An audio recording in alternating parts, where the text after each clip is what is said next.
അച്ഛന്റെ ഈ ജന്മദിനാഘോഷത്തിൽ പങ്കുചേരാൻ എത്തിയിരിക്കുന്ന എല്ലാവരെയും ഞങ്ങൾ ഹൃദയപൂർവ്വം സ്വാഗതം ചെയ്യുന്നു. ഇന്നത്തെ വിശിഷ്ട വ്യക്തിയായ ഞങ്ങളുടെ പ്രിയപ്പെട്ട അച്ഛനെ ഞാൻ ഭദ്രദീപം തെളിയിക്കാനായി ക്ഷണിച്ചുകൊള്ളുന്നു.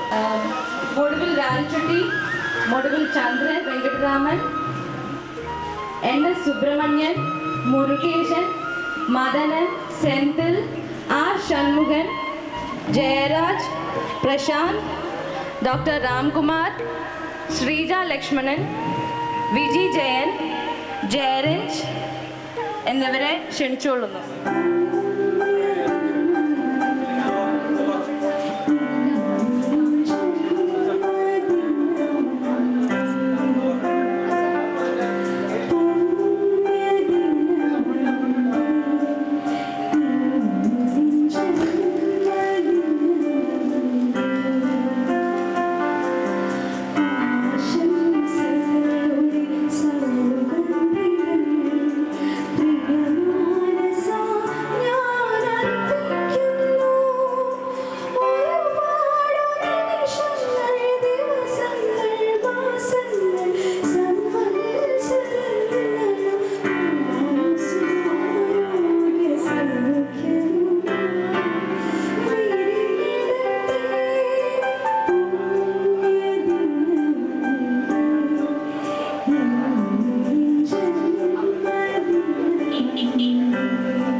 അച്ഛനെ ധാരാളം ചെയ്യുന്നതിനായി ശ്രീ ഗുണശേഖരൻ അവരെ ക്ഷണിക്കുന്നു.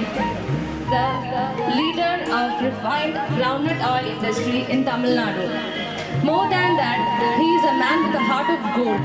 He has given eyesight to more than 50,000 people in Tamil Nadu.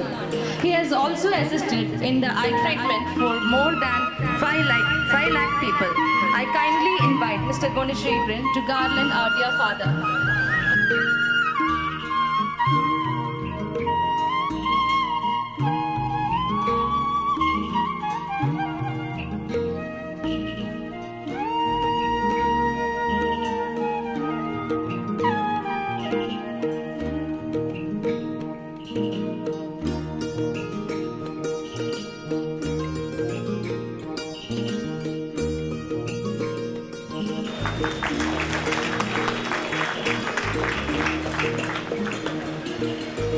Uncle, would you like to say a few words?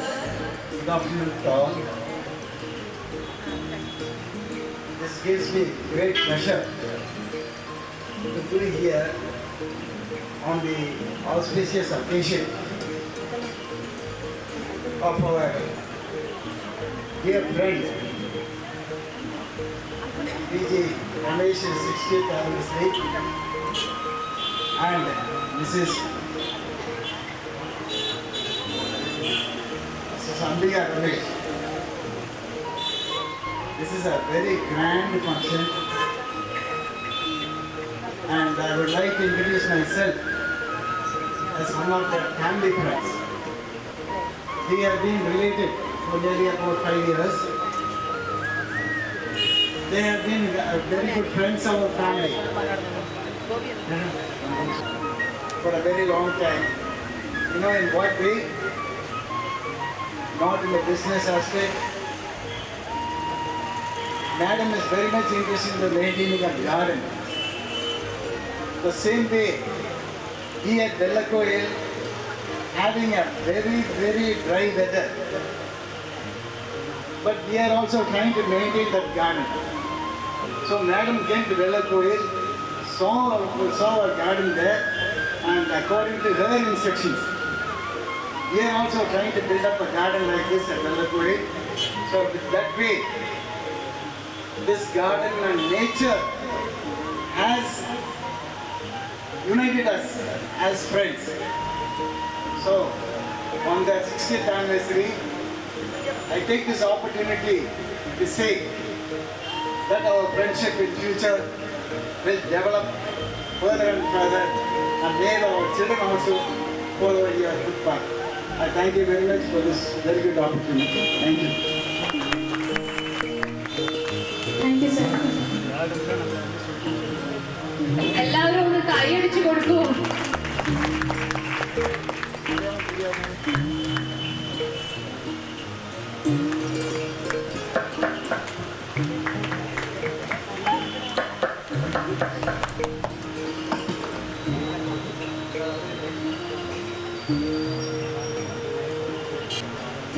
നമുക്ക് ഇന്നത്തെ ഈ ദിവസം എൻജോയ് ചെയ്യാൻ നമ്മളോടൊപ്പം എത്തിച്ചേർന്നിരിക്കുന്നത് ഏഷ്യാനെറ്റ് ഐഡിയ സ്റ്റാർ സീസൺ 6 വിജയിയായ മെറിനും കോഴിക്കോടിന്റെ യുവഗായകനായ സുന്ദറുമാണ്. അപ്പോൾ എല്ലാം സെറ്റായി. ഇനി നമുക്കൊരു ചെറിയൊരു പ്രാർത്ഥനയോട് കൂടി ഇന്നത്തെ ഈ ചടങ്ങുകൾ ആരംഭിക്കാം. അപ്പോൾ സോങ്ങിലേക്ക് കിടക്കാം. ചേരുമ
ചന്ദ്രൻ, ഷെറിൻ ഗംഗാധരൻ, ഭാവന, നിതീഷ് എന്നിവരെയും ക്ഷണിക്കുന്നു.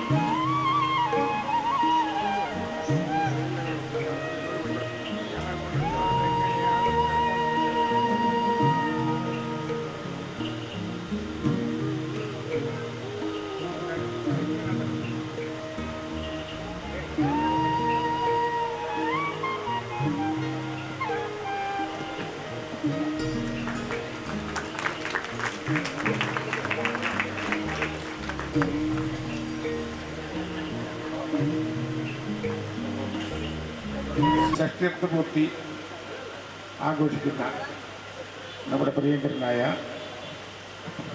ശ്രീ രമേഷ് ആദി, അതുപോലെ തന്നെ അദ്ദേഹത്തിൻ്റെ സഹധർമ്മിണി ശ്രീമതി അംബിക രമേഷ്, ശ്രീമത്ത പുത്രൻ വിഷ്ണു എന്നിവ, വിഷ്ണുവിൻ്റെ ഭാര്യ, വേദിപ്പിക്കുന്ന KTC കുടുംബാംഗങ്ങളെ കുറിച്ചിട്ട് വളരെയേറെ നമ്മുടെ ഒരു കുടുംബ സുഹൃത്താണ്. നമ്മളെല്ലാം അംബികയുടെ അമ്മ എല്ലാം നമ്മളെപ്പോഴും ആരാധിക്കുന്ന ഒരു വ്യക്തിത്വമാണ്. അവരെല്ലാം അവിടെ എത്തിയിട്ടുണ്ട്, കുടുംബാംഗങ്ങൾ എത്തിയിട്ടുണ്ട്. എല്ലാവരെയും ഈ കുടുംബത്തിലെത്തി. ഇദ്ദേഹത്തിന് എത്ര വയസ്സ് തോന്നുന്നു? ഇദ്ദേഹത്തിന് 60 വയസ്സായി എന്ന് അദ്ദേഹം പറയുന്നുണ്ടെങ്കിലും അദ്ദേഹത്തിന് 60 വയസ്സ് എനിക്ക് തോന്നുന്നില്ല. കാരണം എപ്പോഴും എനർജറ്റിക്കായി പ്രവർത്തിക്കുന്ന ഒരു വ്യക്തിത്വമാണ്. എല്ലാ രംഗങ്ങളിലും പ്രക്ഷോഭിക്കുന്ന ഒരാളാണ്. നമ്മളെ സംബന്ധിച്ചിടത്തോളം അദ്ദേഹത്തിന് ഈ 70ഉം 75ഉം 1000 പൂർണ്ണചന്ദ്രന്മാരെ കാണുന്നത്, അതുപോലൊപ്പം തന്നെ 100ാം വർഷവും ആഘോഷിക്കാനുള്ള ആഗ്രഹങ്ങൾ എന്താ പറയുക, അദ്ദേഹത്തിന് ഉണ്ടാവട്ടെ എന്ന് പ്രാർത്ഥിക്കാൻ. തീർച്ചയായിട്ടും ഇത്തരം നല്ല ആളുകളൊക്കെ ഉണ്ടാകുമ്പോൾ സാധാരണ സ്വന്തം കാര്യങ്ങൾ മാത്രം നോക്കാതെ മറ്റു രംഗങ്ങളിലൊക്കെ പ്രവർത്തിക്കുന്ന ആണ് ഇദ്ദേഹം. അതോടൊപ്പം തന്നെ അദ്ദേഹത്തിൻ്റെ സഹധർമ്മം എല്ലാവർക്കും അറിയാം. എല്ലാവരെയും സ്നേഹിക്കുകയും ബഹുമാനിക്കുകയും ഒക്കെ ആരാധിക്കുകയും ഒക്കെ ചെയ്യുന്ന ഒരു വ്യക്തിത്വമാണ്. ഇവരുടെ ശക്തിയാണ് വാസ്തവം പറയാൻ ശ്രീ രമേഷിന് എന്താണ് അദ്ദേഹത്തിനുള്ള ശക്തി എന്ന് എനിക്ക് പറയേണ്ടിയിരിക്കുന്നു. കാരണം എല്ലാ രംഗങ്ങളിലും മക്കളെ സ്നേഹിക്കുക, എല്ലാവരും ഒന്നുപോലെ പോകണമെന്ന് ആഗ്രഹിക്കുന്ന ഒരു വ്യക്തിയാണ്. മക്കളെ ഏറ്റവും കൂടുതൽ സ്നേഹിക്കുന്ന വ്യക്തികളാണ് ഇവരൊക്കെ. ഞാൻ പലപ്പോഴും കണ്ടിട്ടുണ്ട്. മക്കളുടെ കാര്യം പറയുമ്പോൾ കണ്ണു നിറയുന്ന അവസ്ഥകളാണ് ഇവർക്കൊക്കെ ഉള്ളത്. തീർച്ചയായിട്ടും അങ്ങനെ അത്തരമുള്ള വ്യക്തിത്വങ്ങൾ ഇവർക്ക് പൂർണ്ണ ആരോഗ്യം കൊടുക്കണം. അതുപോലെ നിളയുടെ പുത്രിയുണ്ട്, അതുപോലെ വൈഷ്ണവി, ആദിദേവ കം അതുപോലെ ഒരാളെ നമുക്ക് കാണാൻ പറ്റാത്ത ഒരാൾ അവരുടെ വയറ്റിൽ കിടക്കുന്നുണ്ട്.